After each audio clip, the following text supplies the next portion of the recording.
Dugaan korupsi kuota haji yang menjerat NKRI harga mati, Pak. Korupsi adalah musuh bersama.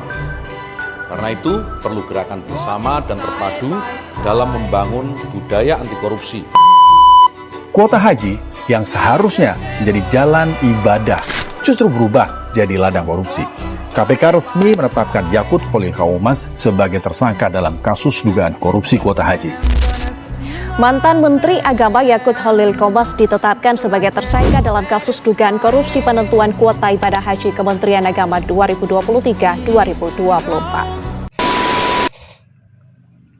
Pernahkah kita membayangkan bagaimana perasaan seorang yang telah menabung selama belasan, bahkan puluhan tahun demi bisa menunaikan ibadah haji? Tetapi haknya justru terancam karena adanya dugaan korupsi atau penyalahgunaan kewenangan dalam pengelola dana haji.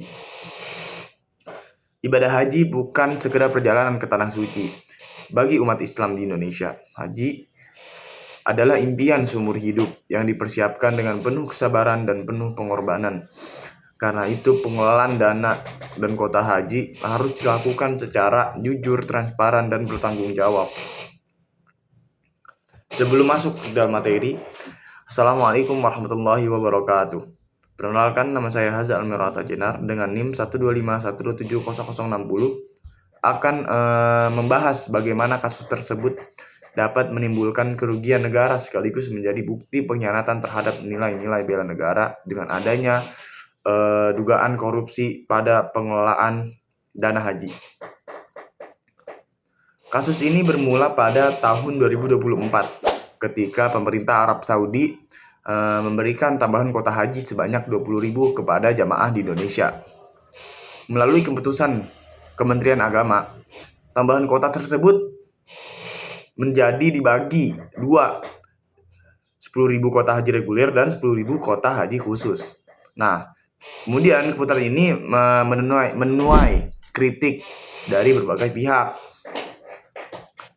Pembagian tersebut dinilai tidak sejalan dengan ketentuan dalam Undang-Undang Nomor 8 Tahun 2019 tentang penyelenggaraan ibadah haji dan umroh, yang mengatur bahwa kuota haji khusus paling banyak sebesar 8% dari total kuota nasional.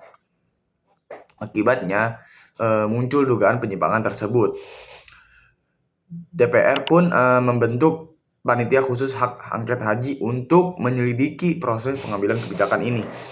Selanjutnya, Kejaksaan Agung juga membuka penyelidikan atas dugaan tindakan pidana korupsi dalam pengelolaan kuota haji ini.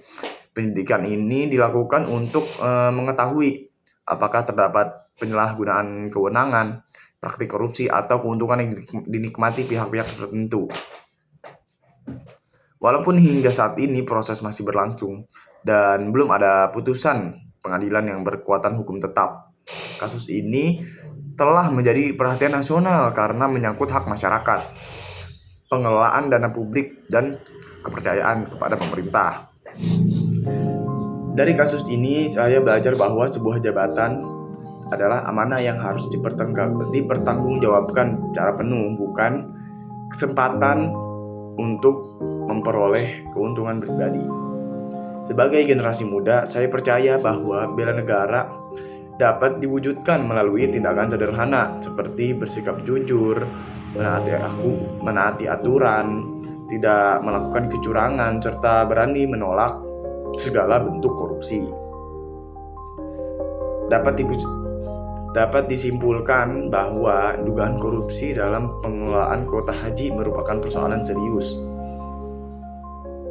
karena tidak hanya berdampak pada kerugian negara, tetapi juga merusak kepercayaan publik dan bertentangan dengan nilai-nilai bela negara. Oleh karena itu, pengelolaan dana dan kuota haji harus dilakukan secara transparan, profesional, dan akuntabel.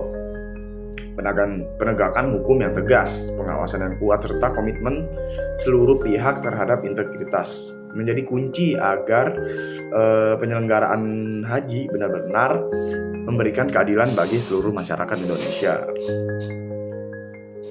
Nah, sekian yang bisa saya sampaikan, kurang lebihnya mohon maaf. Assalamualaikum warahmatullahi wabarakatuh.